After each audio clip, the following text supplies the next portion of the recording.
Europe च अगर तुहाडी खुसरे नाल या बाबे नाल यारी होवे, तुसी भावें जितने मर्जी पाक साफ बनो, जेड़े तुहाडे नाल एक भी शैतान रहिंदा ना, तुहानू उहने बदनाम करना ते ओह बदनाम करके रहेगा। जवान दी बाबियां नाल यारी सी, काफ़ी बार ते जाके बहिंदा, बड़ी उहनां नाल गपशप लांदा। जिसले घर आंदा ते घर मुड़े आदे यार तू किहड़ा काम शुरू करता, उत्थे जाके बाबियां नाल बैठा रहने। हर बंदा सानू आके आखदा कि यार इह तुहाडे नाल मुड़ा रहिंदा। अक्सर मुड़े आंदे ने कि इहनू घरों कढ दिओ। उहने आखिया यार मैं किहड़ा कोई गलत काम करना। उहने आखिया नहीं यार तू गलत करना या नहीं करदा, लेकिन दूसरे बंदे ते गल्लां करदे ने यार घर इस तरह वड़ आंदा है। एक दिन घर आके आखदा कि यार मैं तुहाडा मकान छड़ चला। उन्हें आख्या क्यों? उन्हें आख्या यार मैं बाबे नूं आख्या कि असीं 8-9 मुड़े रहने आ, अगर असां वाशरूम भी जाना होवे ते सानू घंटा इंतजार करना पैंदा। हो छड़ के सुबह मैं काम ते जाना होवे तां भी मैं लेट हो जाना। बाबा कहंदा तू मेरे कोल आ जा, 3 कमरिਆਂ ਦਾ मेरे कोल मकान है, तेनों एक बैड दे देंगा, तू जिस तरह मर्जी रवी, होर छड़ के तू किराया भी ना दे। जिसले मुड़िया ने सुनिया उन्होंने ते रंग ही उड़। उन्हें आख्या यार केड़ा काम कर लगे, सानू पहले तू बदनाम कीते, हुण तू कई बाबे को टुर चले। उन्हें आख्या तुहानू किसी ने के बदनाम करना, तुसी बड़ा मेरे रिश्तेदार। उन्हें आख्या गाल सुन, जे इत्थों जाने ते दोबारा साडे डेरे ते वापस ना आवी, साडा तेरा कोई लैन देन। इस तो बाद सानू ना फोन करी ना सा तेनू मिलना। उन्हें आख्या ना मैं तुहानू फोन करांगा ना तुहानू आके मैं मिलांगा। उन्हें जनाब अपना समान बन्निया, बाबे नू फोन किया, बाबा गड्डी लैके थल्ले आ गया। सारे उत्तों तकदे सी भी बालकनी च पे के जनाब बाबे ने आपू टल के इहदा समान रखिया नाल होके। विचों मुड़े बड़ियां खच्चां मारदे यार ए तां कोई इस तरह दे भी बंदे आए ने। बाबा जिसले उन्होंने अपने घर लै गया, उन्हें जाके कमरा तकाया। जवान कमरा देख के खुश हो गया। अगे तो जनाब जिसे मुड़िया ना रहिंदा, 4-4 मुड़े एक कमरे च रहिंदे, 2 कमरे का मकान सी। बड़ा खुश हो गया। उन्हें आख्या लै भी तो पूरा कमरा लभ गया। अगू बाबा इनू मार्केट लै गया, जाके उन्हें आख्या लै लै जेड़ा तू सौदा लैना है। उन्हें जनाब सारा समान लिया, बाबे ने पैसे दिते। बाबा जिसे घर लैके आया, बाबे ने आख्या तेरा मकान है, जिस तरह मर्जी तू यूज कर, मैं तेनू कुछ भी नहीं आखन लगा। वो जनाब यूज करता। जिसे वीकेंड ते बाबे नाल बाहर निकलदा यार, मुड़े सारे ताके खच्चा मारदे, देखो यार लोगों ने कुड़ियां नाल लाई होंदियां, इन्हें बाबा नाल लाए है। खैर उन्होंने कोई परवाह नहीं सी, जाहिर गल है बाबे को टुर गया, उसका किराया भी बचदा, होर छड़ के बाबा कोई माड़ा मोटा खर्चा भी दे दिंदा सी। वो जनाब बाबे नाल रहिंदा रहा। जवान दी मंगनी होई सी पाकिस्तान, घर दे फोन करते सी लेकिन पाकिस्तान नहीं सी जांदा। उन्हें आख्या पुत्र तू क्यों नहीं पाकिस्तान आंदा, कुड़ी वाले सोड़े पे ने। उन्होंने शक है कि तू उत्थे कोई गोरी शोरी रखी है जिहदी वजह तू नहीं आ। उन्हें आख्या अम्मा मैं कोई गोरी नहीं रखी, मेरे ये हालात नहीं ठीक है, इस वजह तू मैं नहीं आ। उन्हें आख्या पुत्र तेरे हालात जिस तरह के भी है ना, असीं तेनू टिकट तोड़ देने, एक बार आके तू शादी कर जा, उस तो बाद जाके जो मर्जी कर। उन्हें आख्या अम्मा नहीं है ये मैं नहीं आवना। वो जनाब कुड़ी वाले ने फिर आपू मुड़े नू फोन किया। उन्हें आख्या पुत्र गल सुन, जे तू उत्थे कोई कुड़ी शुड़ी रखी है तो सानू कोई इतराज नहीं, असीं मंगनी तरोड़न नू राजी। उन्हें आख्या हाला इंज दा कोई सिलसिला नहीं, मैं बिल्कुल कलम कला रहना, मेरी किसी नाल कोई दोस्ती नहीं। उन्हें आख्या पुत्र पक्की गल है, पक्की गल है, चल मेरा पुत्र फिर तू पाकिस्तान आ। उन्हें आख्या ठीक है। काफ़ी देर उसकी बहस छिड़ी रही। वो बाबे ने बाद पूछा, उन्हें आख्या के गल हो गई, तू बड़ा परेशान लग रहे। उन्हें आख्या इस तरह मेरा पाकिस्तानों फोन आया है तो मेरी इंगेजमेंट हुई है, तो जिस वजह तू कहते तू पाकिस्तान आ शादी वास्ते। मैं उन्होंने आख्या कि मेरे को पैसे नहीं है। बाबा कहता तेरी टिकट मैं करा के देना, नाल तेनू खर्चा भी देना, आपे इत्थे आके काम करेगा तो फिर तू मैनू पैसे दे दी। वो बड़ा हैरान होया कि बाबा इतने पैसे देने नू तैयार। उन्हें घर फोन किया, उन्हें आख्या जी मैं आ रहा पाकिस्तान, तुसी शादी दी तैयारियां करो। जनाब पाकिस्तान मुड़ा गया पूरा चमक चुमक के। बाबे ने कोट शोट उन्होंने लैके दिता, जुत्तियां शुत्तियां लैके दित्तियां। जिसले घर गया, घर दे ताके हैरान। उन्हें आख्या तू तो पूरा बाहू बने।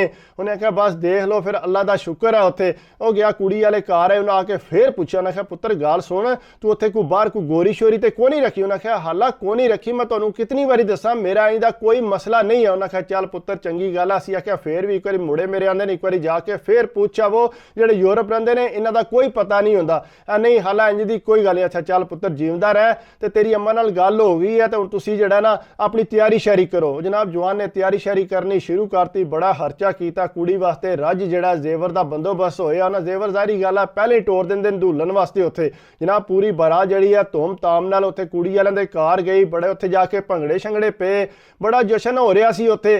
थोड़ी देर बाद जेड़ा ना मुड़े कुड़ी दा जेड़ा भरा है ना वो आया। उन्हें आके आख्या जवान लाया ना एक बारी कुल्ला सिर तू। उन्हें कुल्ला लाया, उन्हें जनाब खिंच के दे मूँह ते चंड दे मारी। अगू उत्थे रौला पै गया। उन्हें आख्या होया की है, क्यों चंड मार कड्डी। जनाब मुड़े दे भरा भैणां जेड़े अगे हो गए, जनाब एक दूजे नूं मारना शुरू करते। दुल्हन उत्थे दी उत्थे ही बैठी, वो सारे डक्कन ते उन्हें आख्या हो के गया, क्यों इन्हें चंड मारी है। वो जनाब अगू चंगा भला रौला बंदियां ने आप पिंड दियां ने छडाया। उन्हें आख्या छड्ड दिओ छड्ड दिओ। छडा के जिस दोवां नूं सैडे कीता। उन्हें आख्या पुत्र दसो तो सही गल कि। उन्हें आख्या गल दसण वाली कोई नहीं, मैं असां अपने आप नूं पिंड च बदनाम कराना है। उन्हें आख्या गल की है पुत्र, तू इस तरह क्यों करने पिया। उन्हें आख्या जी ਇਹਨੇ ਜਿਹੜਾ ਉੱਥੇ ਜਿਹੜਾ ਯੂਰਪ ਜਾ ਕੇ ਉਹਨੇ ਬਾਬਾ ਇੱਕ ਨਾਂ ਰੱਖਿਆ। ਉਹਨੇ ਕਿਹਾ ਇਹ ਕੀ ਮਤਲਬ ਹੋਇਆ ਬਾਬਾ ਰੱਖਿਆ? ਉਹਨੇ ਆਖਿਆ ਨਹੀਂ, ਇਹ ਕੁੜੀ ਦੀ ਜਗ੍ਹਾ ਤੇ ਉੱਥੇ ਬਾਬੇ ਵੀ ਨਾਂ ਰੱਖ ਸਕਦੇ ਨੇ। ਉਹਨਾਂ ਬੰਦੇ ਸਾਰੇ ਪਿੰਡ ਦੇ ਹੈਰਾਨ ਹੋ ਗਏ। ਉਹ ਮੁੰਡਾ ਤਾਂ ਕਿ ਆਪੂ ਪਰੇਸ਼ਾਨ ਹੋ ਗਿਆ। ਉਹਨੇ ਆਖਿਆ ਭਾਈਆ ਇੰਜ ਦੀ ਕੋਈ ਗੱਲ ਨਹੀਂ ਹੈ, ਮੈਂ ਬਾਬਾ ਸ਼ਾਬਾ ਕੋ ਨਹੀਂ ਰੱਖਿਆ, ਉਹ ਬਾਬਾ ਜਿਹੜਾ ਮੇਰਾ ਪਿਓਾਂ ਦੀ ਜਗ੍ਹਾ ਤੇ। ਉਹਨੇ ਕਿਹਾ ਤੇਰਾ ਪਿਓ ਤੇ ਇੱਥੇ, ਤੂੰ ਗੋਰੇ ਨੂੰ ਜਾ ਕੇ ਉੱਥੇ ਪਿਓ ਬਣਾ ਲਿਆ। ਉਹਨੇ ਆਖਿਆ ਨਹੀਂ, ਉਹ ਮੇਰੀ ਬੜੀ ਇੱਜ਼ਤ ਕਰਦਾ, ਉਹਨੇ ਮੇਰੀ ਬੜੀ ਮਦਦ ਕੀਤੀ, ਉਹਨੇ ਟਿਕਟ ਮੈਨੂੰ ਲੈ ਕੇ ਦਿੱਤੀ ਹੈ, ਮੈਂ ਉਹਦੇ ਕੋਲ ਰਹਿਣਾ।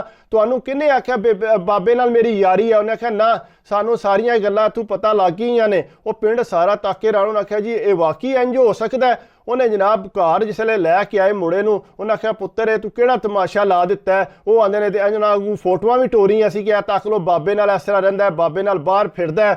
ਉਹ ਸਾਰੀਆਂ ਮੁੰਡਿਆਂ ਨੇ ਜਿਹੜਾ ਸ਼ੈਤਾਨ ਪੂਣੇ ਪੂਰੇ ਕੀਤੇ ਸੀ। ਜ਼ਾਹਿਰ ਗੱਲ ਹੈ ਜਿਹੜੇ ਇੱਕ ਵੀ ਸ਼ੈਤਾਨ ਹੋਵੇ ਤਾਂ ਉਹਨੂੰ ਪਹਿਲਾਂ ਦੱਸਿਆ ਤੁਹਾਡਾ ਸਾਰਾ ਕੰਮ ਖਰਾਬ ਕਰ ਸਕਦਾ। ਉਹ ਘਰ ਦੇ ਵੀ ਤਾਕੇ ਪਰੇਸ਼ਾਨ। ਉਹਨੇ ਕਿਹਾ ਪੁੱਤਰ ਤੂੰ ਕਿਹੜਾ ਕੰਮ ਕੀਤਾ? ਲੋਕ ਤੇ ਜਾ ਕੇ ਗੋਰੀਆਂ ਰੱਖਦੇ ਨੇ, ਤੂੰ ਜਾ ਕੇ ਉੱਥੇ ਬਾਬਾ ਰੱਖ ਲਿਆ। ਉਹਨੇ ਆਖਿਆ ਅੰਮਾ ਇੰਜ ਦੀ ਕੋਈ ਗੱਲ ਨਹੀਂ, ਮੈਂ ਤੁਹਾਡੀ ਉਹਦੇ ਨਾਲ ਗੱਲ ਕਰਾਨਾ, ਉਹ ਮੇਰੀ ਬੜੀ ਇੱਜ਼ਤ ਕਰਦਾ ਹੈ। ਉਹਨੇ ਆਖਿਆ ਪੁੱਤਰ ਤੂੰ ਜੋ ਮਰਜ਼ੀ ਪਿਆ ਕਰ, ਉਹਨਾਂ ਕੁੜੀ ਵਾਲਿਆਂ ਹੁਣ ਕੋ ਨਹੀਂ ਮੰਨਣਾ। ਉਹਨੇ ਆਖਿਆ ਮੈਂ ਉਹਨਾਂ ਨੂੰ ਮਨਾ ਕੇ ਛੱਡਾਂਗਾ, ਮੇਰੀ ਇੱਜ਼ਤ ਬੇਇੱਜ਼ਤੀ ਦਾ ਮਸਲਾ ਹੈ ਤੇ ਮੈਂ ਉਹਨਾਂ ਦੇ ਪਿੰਡ ਜਾ ਕੇ ਗੱਲ ਕਰਨੀ ਹੈ। ਉਹ ਜਨਾਬ ਢੇਰੋਂ ਨਾ ਮਨਾ ਕੀਤਾ। ਉਹਨੇ ਕਿਹਾ ਨਾ ਮੈਂ ਮਨਾ ਨਹੀਂ ਹੋਣਾ, ਜੋ ਮਰਜ਼ੀ ਹੋ ਜੇ। ਉਹਨੇ ਜਨਾਬ 4 ਬੰਦੇ ਲਏ, ਫਿਰ ਉਹਨਾਂ ਦੇ ਪਿੰਡ ਟੁਰ ਗਿਆ। ਉਹਨੇ ਜਾ ਕੇ ਮਸਜਿਦ ਐਲਾਨ ਕਰਾਇਆ। ਉਹਨੇ ਆਖਿਆ ਜੀ ਫਲਾਣੀ ਜਗ੍ਹਾ ਤੇ ਮੇਰੀ ਮੰਗਣੀ ਹੋਈ ਸੀ, ਮੈਂ ਬਰਾਤ ਲੈ ਕੇ ਆਇਆ, ਇਹ ਮਸਲਾ ਬਣਿਆ। ਪੂਰੇ ਪਿੰਡ ਨੂੰ ਮੈਂ ਰਿਕੁਐਸਟ ਕਰਨਾ ਕਿ ਉਹ ਸਾਰਾ ਇਕੱਠਾ ਹੋਵੇ ਤੇ ਮੇਰਾ ਜਿਹੜਾ ਮਸਲਾ ਹੈ ਇਹਦਾ ਹੱਲ ਕਢਾਏ। ਉਹ ਪਿੰਡ ਸਾਰਾ ਜਨਾਬ ਉਹ ਬੰਦੇ ਜਿਹੜੇ ਆਏ ਸੀ ਉੱਥੇ ਪਹੁੰਚ ਆਏ। ਅੱਗੋਂ ਮੁੰਡੇ ਜਿਹੜੇ ਸੀ ਕੁੜੀ ਦੇ ਭਰਾ ਉਹ ਗੁੱਸੇ 'ਚ ਬੜੇ। ਉਹਨਾਂ ਆਖਿਆ ਜੀ ਅਸਾਂ ਇਹਨੂੰ ਛੱਡਣਾ ਕੋਈ ਨਹੀਂ, ਇਹ ਕੌਣ ਹੁੰਦਾ ਇਸ ਤਰ੍ਹਾਂ ਆ ਕੇ ਐਲਾਨ ਕਰਾਉਣ ਵਾਲਾ? ਉਹਨੇ ਆਖਿਆ ਤੁਸੀਂ ਜੋ ਮਰਜ਼ੀ ਕਰੋ, ਲੇਕਿਨ ਇਹ ਹੈ ਕਿ ਮੇਰੇ ਤੇ ਤੁਸੀਂ ਬਦਨਾਮੀ ਲਾਈ ਹੈ ਤੇ ਉਹ ਮੈਂ ਆਪਣੀ ਕਲੀਅਰ ਕਰਨੀ ਹੈ। ਉਹ ਜਨਾਬ ਸਾਰੇ ਬੰਦੇ ਬਹਿ ਗਏ। ਉਹਨੇ ਆਖਿਆ ਪੁੱਤਰ ਹੁਣ ਅਸੀਂ ਕਿਸ ਤਰ੍ਹਾਂ ਕਲੀਅਰ ਕਰੀਏ? ਉਹਨੇ ਆਖਿਆ ਤੁਸੀਂ ਦੱਸੋ ਕਿ ਕਿਸ ਤਰ੍ਹਾਂ ਤੁਹਾਨੂੰ ਯਕੀਨ ਆਵੇਗਾ ਕਿ ਉਹ ਜਿਹੜਾ ਮੇਰੀ ਬਾਬਾ ਇੱਜ਼ਤ ਕਰਦਾ ਹੈ, ਮੇਰੇ ਪਿਓਾਂ ਦੀ ਜਗ੍ਹਾ ਤੇ ਹੈ, ਤੁਹਾਨੂੰ ਕਿਸੇ ਨੇ ਗਲਤ ਇਨਫੋਰਮੇਸ਼ਨ ਦਿੱਤੀ ਹੈ। ਉਹਨੇ ਆਖਿਆ ਤੂੰ ਇਸ ਤਰ੍ਹਾਂ ਕਿਸ ਤਰ੍ਹਾਂ ਉਹਦੇ ਨਾਲ? ਉਹਨੇ ਆਖਿਆ ਮੈਂ ਉਹਦੇ ਕੋਲ ਰਹਿਣਾ, ਮੇਰੇ ਕੋਲ ਉਹ ਕਿਰਾਇਆ ਨਹੀਂ ਲੈਂਦਾ, ਮੈਂ ਤਾਂ ਮੁੰਡਿਆਂ ਨਾਲ ਰਹਿੰਦਾ ਸਾਂ, ਬੜੀ ਉਹਨੇ ਮੇਰੀ ਮਦਦ ਕੀਤੀ, ਹੋਰ ਛੱਡ ਕੇ ਮੈਨੂੰ ਟਿਕਟ ਵੀ ਲੈ ਕੇ ਦਿੱਤੀ ਹੈ ਤੇ ਤੁਸੀਂ ਜਿਹੜਾ ਉਹਦੇ ਤੇ ਬਦਨਾਮੀ ਲਾ ਦਿੱਤੀ ਹੈ। ਉਹਨੇ ਆਖਿਆ ਜੀ ਤੁਸੀਂ ਜਿਹੜਾ ਨਾ ਕੁਰਾਨ ਦੇ ਤੇ ਜਾਂ ਫਿਰ ਸਫਾਈ ਦੇ ਕੋਈ। ਉਹਨੇ ਆਖਿਆ ਗੱਲ ਸੁਣੋ, ਨਾਲੇ ਤਾਂ ਮੈਂ ਤੁਹਾਨੂੰ ਜਿਸ ਤਰ੍ਹਾਂ ਆਖਦੇ ਹੋ ਤੁਹਾਨੂੰ ਸਫਾਈ ਦੇਣਾ, ਨਾਲੇ ਤੁਹਾਡੀ ਉਸ ਬਾਬੇ ਨਾਲ ਗੱਲ ਕਰਾਨਾ ਤਾਂ ਕਿ ਤੁਹਾਡਾ ਜਿਹੜਾ ਨਾ ਪਤਾ ਲੱਗ ਜਾਏ। ਤੁਹਾਨੂੰ ਪਤਾ ਗੋਰੇ ਝੂਠ ਨਹੀਂ ਮਾਰਦੇ। ਉਹਨੇ ਜਨਾਬ ਕਾਲ ਮਲਾਈ ਸਾਰੇ ਬੰਦਿਆਂ 'ਚ ਬਹਿ ਕੇ ਉਹਨੇ ਦੱਸਿਆ ਕਿ ਇਸ ਤਰ੍ਹਾਂ ਇਹ ਮੇਰੇ ਪੁੱਤਰਾਂ ਦੀ ਜਗ੍ਹਾ ਤੇ ਆ, ਮੇਰਾ ਵੀ ਪੁੱਤਰ ਇਹਦੇ ਹਾਰੀ ਸੀ, ਇਹਨੂੰ ਮੈਂ ਆਪਣੇ ਕੋਲ ਰੱਖ ਲਿਆ ਇਸ ਵਜ੍ਹਾ ਤੋਂ। ਉਹ ਬੰਦੇ ਸਾਰੇ ਫਿਰ ਸੁਣ ਕੇ ਜਿਹੜਾ ਥੋੜੇ ਈਜ਼ੀ ਹੋਏ। ਉਹ ਮੁੰਡਿਆਂ ਨੇ ਫਿਰ ਮਾਫੀ ਮੰਗੀ। ਉਹਨਾਂ ਆਖਿਆ ਜੇ ਮਾਫੀ ਦੇ ਦਿਓ, ਬਾਹਰੋਂ ਸਾਨੂੰ ਫੋਨ ਆਇਆ ਇਸ ਤਰ੍ਹਾਂ ਕਿ ਤੂੰ ਉੱਥੇ ਬਾਬਾ ਰੱਖਿਆ। ਉਹਨੇ ਆਖਿਆ ਤੁਹਾਨੂੰ ਪਤਾ ਸ਼ੈਤਾਨ ਜਿਹੜੇ ਨੇ ਹਮੇਸ਼ਾ ਹਰ ਜਗ੍ਹਾ ਤੇ ਮੌਜੂਦ ਨੇ। ਉਹ ਜਨਾਬ ਆਪੇ 'ਚ ਰਾਜ਼ੀ ਹੋ ਗਏ। ਫਿਰ ਨਿਕਾਹ ਹੋ ਗਿਆ, ਉਹਦਾ ਨਿਕਾਹ ਹੋਇਆ, ਆਪਣੀ ਦੁਲਹਨ ਉਹਨੇ ਘਰ ਲੈ ਆਂਦੀ। ਅਗੂ ਬਾਬੇ ਨੇ ਆ ਕੇ ਪੁੱਛਿਆ ਕਿ ਕੀ ਮਸਲਾ? ਉਹਨੇ ਆਖਿਆ ਕੋਈ ਮਸਲਾ ਨਹੀਂ, ਉਹਨੇ ਉੱਥੇ ਬੰਦੇ ਆਖਦੇ ਨੇ ਕਿ ਤੁਸੀਂ ਜਿਹੜਾ ਅਸੀਂ ਇਕੱਠੇ ਨਹੀਂ ਰਹਿ ਸਕਦੇ, ਇਸ ਵਜ੍ਹਾ ਤੋਂ ਉਹਨਾਂ ਇਹ ਮਸਲਾ ਬਣਾਇਆ ਸੀ। ਬਾਕੀ ਇਹ ਹੈ ਕਿ ਬਚਿਆ ਕਰੋ ਸ਼ੈਤਾਨਾਂ ਤੋਂ। ਮੇਰੀ ਵੀਡੀਓ ਅੱਛੀ ਲੱਗੀ ਹੋਵੇ ਤੇ ਲਾਜ਼ਮੀ ਲਾइक कमेंट्स ते शेयर करया करो। दुआओं याद रखियो। अल्लाह हाफिज़।